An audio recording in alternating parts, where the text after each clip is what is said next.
ಹರಿಹಾಯ್ದ ಪ್ರಧಾನಿ ನರೇಂದ್ರ ಮೋದಿ.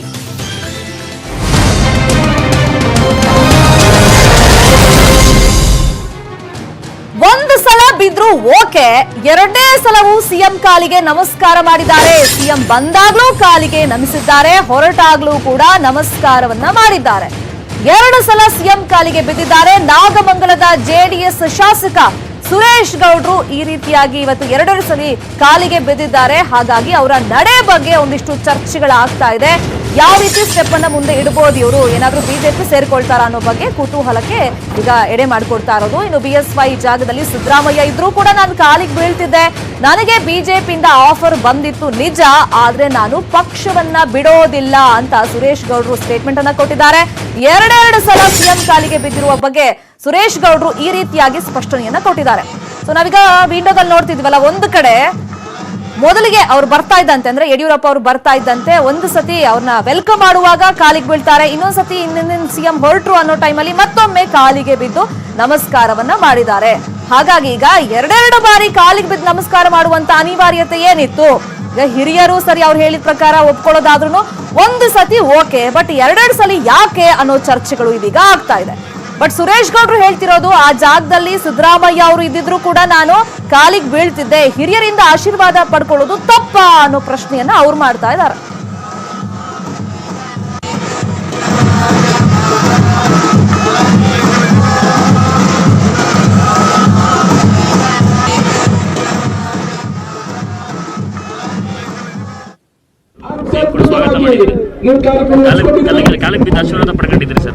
ಹಿರಿಯರು ನಮ್ಮ ತಂದೆ ಸಮಾನರು, ನಮಸ್ಕಾರ. ಯಾರು ಹಿರಿಯರು ಬಂದ್ರು ನಮಸ್ಕಾರ ಮಾಡ್ಬೋದು ಸರ್. ಸಾಕಷ್ಟು ಬಾರಿ ಬಿಜೆಪಿಯಿಂದ ಆಫರ್ ಇದೆ ಅಂತ ಹೇಳ್ತಿದ್ರಿ ಸರ್, ಮತ್ತೇನಾರು ಆಫರ್ ಇದೆ? ನಾನು ಆ ಪಕ್ಷನ ಬಿಡಲ್ಲ, ಯಾಕಂದ್ರೆ ನಿಮ್ಮ ಕಾಲು ಬಿದ್ದು ಆಶೀರ್ವಾದ ಪಡೆದು ಸಾಕಷ್ಟು ಕುತೂಹಲ ಕಾರಣವಾಗಿತ್ತು. ಯಾರೇ ದೊಡ್ಡವರು ಬಂದು ಸಿದ್ದರಾಮಯ್ಯವ್ರು ಬಂದ್ರು ನಮಸ್ಕಾರ ಮಾಡ್ಕೊತೀನಿ, ಯಡಿಯೂರಪ್ಪನವ್ರು ಬಂದ್ರು ಮಾಡ್ಕೊಳ್ತೀವಿ, ನಮ್ಮ ದೇವೇಗೌಡರು ಬಂದ್ರು ಮಾಡ್ಕೊಳ್ತೀವಿ, ಸ್ವಾಮೀಜಿಯವ್ರು ಸಿಕ್ಕರು ಮಾಡ್ತೀವಿ. ಅದರ ವಿಶೇಷ ಅರ್ಥ ಏನಿಲ್ಲ. ಯಾಕಂದ್ರೆ ಹಿಂದೆ ಒಂದ್ಸಲ ಹೇಳಿದ್ರಿ ನಾನು ಹೋಗ್ಬೇಕಾಗಿತ್ತು, ಆದ್ರೆ ಕಾರಣಾಂತರಗಳಿಂದ ಹೋಗಿರ್ಲಿಲ್ಲ ಅನ್ನುವಂತ ಮಾತುಗಳು ಹೇಳಿ. ನಾನು ಹೋಗ್ಬೇಕಂತ ನನಗೆ ಆಫರ್ ಇತ್ತು ಅಂತ ಹೇಳಿದೆ ಅಷ್ಟೇ.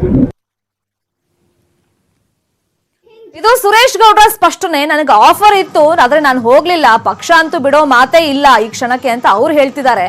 ಬಟ್ ಅವರ ಇವತ್ತಿನ ನಡೆ ಇತ್ತಲ್ಲ, ಒಂದು ಸತಿ ಯಡಿಯೂರಪ್ಪ ಅವ್ರು ಬಂದಾಗ ಕಾಲಿಗೆ ಬಿದ್ದಿದ್ದು, ಇನ್ನೊಂದು ಕಡೆ ಅವರು ನಿರ್ಗಮಿಸುವಂತ ಟೈಮ್ನಲ್ಲೂ ಕಾಲಿಗೆ ಬಿದ್ದಿರೋದು, ಇದ್ಯಾತಕ್ಕೋಸ್ಕರ ಅಂತ ಈಗ ಚರ್ಚೆ ಆಗ್ತಿರೋದು. ಈ ಬಗ್ಗೆ ಮತ್ತಷ್ಟು ಇನ್ಫಾರ್ಮೇಶನ್ ಕೊಡ್ತಾರೆ. ಫೋನ್ ಸಂಪರ್ಕದಲ್ಲಿ ಜಾಯ್ನ್ ಆಗಿರುವಂತ ನಮ್ಮ ರಿಪೋರ್ಟರ್ ರಾಘವೇಂದ್ರ, ಸುರೇಶ್ ಗೌಡ್ರು ಹೇಳೋ ಪ್ರಕಾರ ಅಂತದ್ದೇನಿಲ್ಲ, ಹಿರಿಯರ್ ಕಾಲಿಗೆ ಬಿದ್ರೆ ತಪ್ಪೇನು ಅಂತ ಪ್ರಶ್ನೆ ಮಾಡ್ತಿದ್ದಾರೆ. ಬಟ್ ಎರಡೆರಡು ಸಲ ಯಾಕೆ ಅನ್ನೋ ಪ್ರಶ್ನೆಯನ್ನ ನಾವು ಮಾಡ್ತಾ ಇದ್ದೀವಿ. ಅದಕ್ಕೆ ಏನಂದ್ರು ಸುರೇಶ್ ಗೌಡ್ರು? ಅಲ್ಲಿನ ನಡೆ ಎಲ್ಲ ನೋಡಿದಾಗ ಏನ್ ಅನ್ನಿಸ್ತಾ ಇತ್ತು? ಖಂಡಿತವಾಗಿ ಶರ್ಮಿತಾ, ಏನಿವತ್ತು ಆದಿಚುಂಚನಗಿರಿ ಮಠದಲ್ಲಿ ಒಂದು ಆದಿಚುಂಚನಗಿರಿ ಮಠದ ಒಂದು ಕ್ರೀಡಾಕೂಟ ಏರ್ಪಾಡಾಗಿತ್ತು. ಆ ಕ್ರೀಡಾಕೂಟ ಏರ್ಪಾಡಾಗಿದ್ದ ಸಂದರ್ಭದಲ್ಲಿ ಸಿಎಂ ರವರು ಉದ್ಘಾಟನೆ ಮಾಡ್ಲಿಕ್ಕೆ ಅಂತ ಹೇಳಿ ಆದಿಚುಂಚನಗಿರಿ ಬಂದಿದ್ರು. ಮೊದಲು ಸಿಎಂ ರವರು ದೇವಸ್ಥಾನಕ್ಕೆ ಆಗಮಿಸಿದ ವೇಳೆಯಲ್ಲಿ ಸ್ಥಳೀಯ ಶಾಸಕರಾಗಿದ್ದ ನಾಗಮಂಗಲ ಸುರೇಶ್ ಗೌಡ್ರು ಮೊದಲು ಅವರು ಸಿಎಂ ರವರನ್ನ ಸನ್ಮಾನಿಸಿದ ಸಂದರ್ಭದಲ್ಲಿ ಅವರಿಗೆ ಸಾಲು ಉಳಿಸಿ ಕಾಲಿಗೆ ಬಿದ್ದು ನಮಸ್ಕಾರ ಮಾಡಿದ್ರು. ನಂತರವೂ ಕೂಡ ಈಗ ಏನು ಕಾರ್ಯಕ್ರಮ ಮುಗಿದ ಬಳಿಕವೂ ಕೂಡ ಅವರು ಸಿಎಂ ಹೊರಡುವ ವೇಳೆಯಲ್ಲಿ ಕಾಲಿಗೆ ಬಿದ್ದ ಒಂದು ಆಶೀರ್ವಾದ ತಗೊಂಡ್ರು. ನಿಜಕ್ಕೂ ಕೂಡ ಇದು ಒಂದು ನಡೆ ಎಲ್ಲೋ ಒಂದು ಕಡೆ ಮತ್ತೆ ಒಂದು JDS ನ ಶಾಸಕ ಬಿಜೆಪಿಗೆ ಹೋಗಬಹುದು ಅನ್ನೋ ನಿಟ್ಟಿನಲ್ಲಿ ತೋರಿಸುವಂತದ್ದು.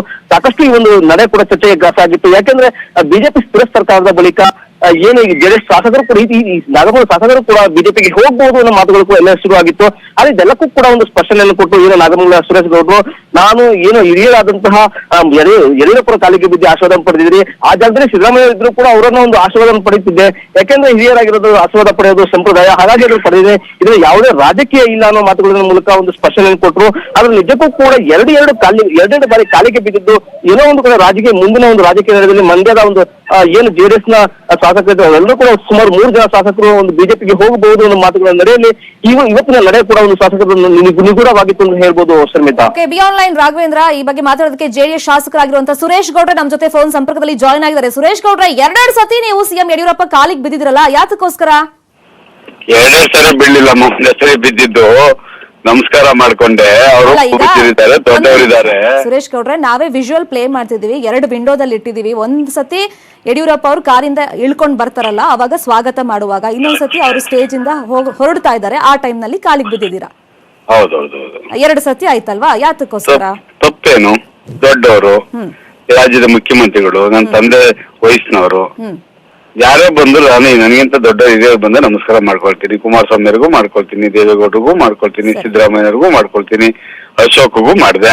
ತಪ್ಪು ಅಂತ ನಾವ್ ಹೇಳ್ತಿಲ್ಲ. ಈಗ ಹಿರಿಯರಾದ್ರೆ ಒಂದ್ಸತಿ ಓಕೆ, 2 ಸತಿ ಇದರಲ್ಲಿ ಬಿದ್ದಿದ್ದೀರಾ, ಅದು ಯಾವುದೇ ಚರ್ಚೆಗಳು ಏನಾಗ್ತಿದೆ ಅಂದ್ರೆ ಈ ಹೊತ್ತಲ್ಲಿ ನೀವು ಪಕ್ಷ ಬಿಡ್ತೀರಾ ಅನ್ನೋ ಚರ್ಚೆಗಳು ಆಗ್ತಿದೆ. ಯಾವುದೇ ಅನುಮಾನ ಪಟ್ಕೋಬೇಡಿ, ನಾನು ಯಾವುದೇ ಕಾರಣಕ್ಕೂ ಜಾತ್ಯತೀತ ಜನತಾದಳ ಪಕ್ಷವನ್ನು ಬಿಡೋದಿಲ್ಲ, ಹಾ. ಬಿಜೆಪಿ ಸೇರೋದಿಲ್ಲ. ಆ ರೀತಿ ಯಾವುದೇ ಚರ್ಚೆಗಳು ಆಗಿಲ್ಲ. ಅದು ಯಾವುದು ನಮ್ಮ ಮುಂದೆ ಆ ತರದ ಇಲ್ಲವೂ ಇಲ್ಲ. ಸರಿ, ನೀವು ಒಂದ್ ವಿಚಾರ ಪ್ರಸ್ತಾಪ ಮಾಡಿದ್ರಿ ಇವತ್ತು, ಇದ್ರ ಬಗ್ಗೆನೆ ಮಾಧ್ಯಮ ಅಲ್ಲಿ ಏನ್ ಪ್ರಶ್ನೆ ಮಾಡಿದಾಗ ಮಾಧ್ಯಮದವರು, ನನಗೆ ಆಫರ್ ಬಂದಿತ್ತು ಈ ಹಿಂದೆ. ಅದು ಎಲ್ಲರಿಗೂ ಗೊತ್ತಿರ್ತಕ್ಕಂಥ ವಿಷಯ. ನಾನು ಹೇಳಿದ್ನಲ್ಲ, ನಮ್ಗೆ ಆಫರ್ ಬಂದಿತ್ತು. ನನಗೆ ಅಂತಲ್ಲ, 224 ಜನ, ಬಹುತೇಕ ಒಂದು 200 ಜನಕ್ಕೆ ಆಫರ್ ಬಂದಿತ್ತು. ಅದು ಬಿಜೆಪಿನವ್ರು ಬಿಟ್ಟು ಬೇರೆ ಎಲ್ಲರಿಗೂ ಆಫರ್ ಬಂದಿತ್ತು. ಓಕೆ, ಯಾರೇ ಆ ಸ್ಥಾನದಲ್ಲಿ ಹಿರಿಯರಿದ್ರು ಕೂಡ ನಾನು ಅದೇ ಕೆಲಸ ಮಾಡ್ತಿದ್ದೆ ಅಂತ ಅಂದ್ರಿ. ಹೌದೌದು. So, ಅದರಲ್ಲಿ ಈ ಚರ್ಚೆಗಳೆಲ್ಲ ಆದ್ಮೇಲೆ ನೀವು ನಿಮ್ಮ ನನ್ನ ಕ್ಷೇತ್ರಕ್ಕೆ ಬಂದಿದ್ರು. ಹೌದು, ನಿಮ್ ಕ್ಷೇತ್ರಕ್ಕೆ ಯಾವ ರೀತಿ ಗೌರವ ಕೊಡಬೇಕು ನನಗೆ ಗೊತ್ತಿರೋ ಪ್ರಕಾರ ಗೌರವವನ್ನು ಕೊಟ್ಟಿದ್ದೇನೆ. ಸರಿ, ಈ ಗೌರವ ಎಲ್ಲ ಸರಿ. ಈಗ ಇದೆಲ್ಲ ಚರ್ಚೆಗಳು ಆದ್ಮೇಲೆ ನಿಮ್ ಪಕ್ಷದವ್ರ ಜೊತೆ ನೀವೇನಾದ್ರೂ ಮಾತಾಡಿದ್ರ, ಹಿರಿಯ ನಾಯಕರ ಜೊತೆ? ನನ್ನ ಪಕ್ಷದವರು ನನ್ನ ಮೇಲೆ ಸಂಪೂರ್ಣ ನಂಬಿಕೆ ಇದೆ. ಯಾವುದೇ ಕಾರಣಕ್ಕೆ ಆ ಚರ್ಚೆನೂ ಮಾಡಿಲ್ಲ. ಸೊ ಯಾರಾದ್ರೂ ಕೇಳಿದ್ರ ಜೆಡಿಎಸ್ ವತಿಯಿಂದ ಏನಿದು 2 ಸತಿ ನಮಸ್ಕಾರ ಮಾಡಿದ್ರೆ ಯಾರೇನ್ ಮಾತಾಡಿಲ್ಲ? ಇಲ್ಲ. ಬಟ್ ಅಲ್ಲಿದ್ದವ್ರು ಯಾರಾದ್ರೂ ಆಶ್ಚರ್ಯ ವ್ಯಕ್ತಪಡಿಸಿದ್ರ 2 ಸತಿ ಕಾಲಿಗೆ ಬಿದ್ರಲ್ಲಿ? ಯಾರ್ಯಾರಿಗೆ ಆಶ್ಚರ್ಯ ಆಗಿದೆಯೋ ಯಾಕೆ ಆಗಿದೆಯೋ ನನಗೆ ಗೊತ್ತಿಲ್ಲಮ್ಮ. ಓಕೆ, ಒಂದು ಅದನ್ನ ಯಾವುದೇ ಬೇರೆ ತರ ರಾಜಕೀಯ ಡೆವಲಪ್ಮೆಂಟ್ ಯಾವ್ದು ಇಲ್ಲ. ನಾನು ಯಾವ್ದೇ ಕಾರಣಕ್ಕೂ ನಮ್ಮ ಪಕ್ಷವನ್ನ ದೇವೇಗೌಡರ ಬಿಟ್ಟು ಹೋಗಲ್ಲ. ಓಕೆ, ಈಗ ನಮ್ಗೊಂದ್ ಸೋರ್ಸ್ ಇಂದ ಮಾಹಿತಿ ಸಿಕ್ಕಿದೆ ಸುರೇಶ್ ಗೌಡ್ರೆ, 1 ರಿಂದ 3 ಜನ ಏನಾದ್ರು ಈಗ ಬಿಜೆಪಿ ಹೋಗುವಂತ ಚಾನ್ಸಸ್ ಇದೆ ಅಂತ ಒಂದ್ ಚರ್ಚೆಗಳು ಆಗ್ತಾ ಇದಾವೆ. ಬಿಜೆಪಿನವ್ರಿಗೆ ಅವಶ್ಯಕತೆ ಏನಿದೆ? ಅಲ್ಲ, ಅವ್ರಿಗೆ ಅವಶ್ಯಕತೆ ಇದೆಯೋ ಇಲ್ವೋ, ಬಟ್ ಶಾಸಕರುಗಳು ಹೋಗೋದಕ್ಕೆ ರೆಡಿ ಇದಾರೆ.